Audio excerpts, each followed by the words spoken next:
Good morning, folks, and here's a story from IGN about Star Wars Knights of the Old Republic being remade from the company Studio Aspyr.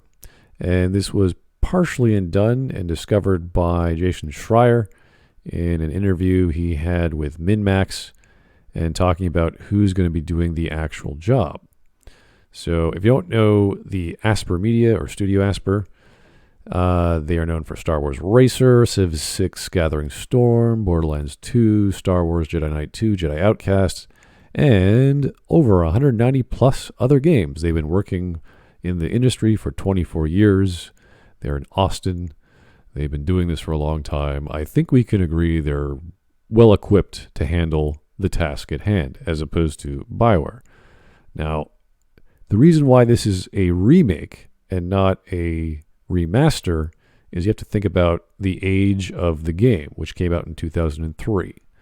And the way you would remaster something is you take the source code and the assets and you buff them up in a new engine or an existing engine or the newest version of the existing engine that's still around, and you port it to where it has to go. Now, the problem is those engines don't work anymore on, not work as well as they could on modern hardware.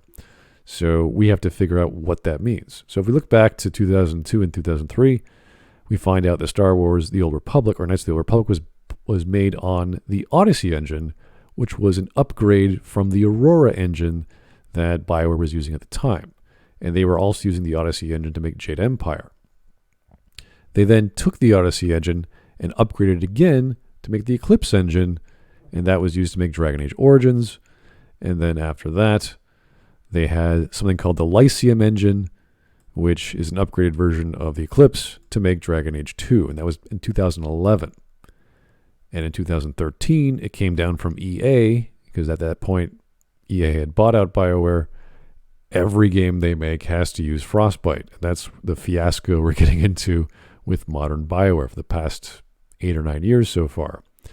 So chances of getting the Aurora engine, the Odyssey engine, and porting that to a PS5 or a mobile or whatever, probably not going to work. So the solution is thus to remake the whole thing.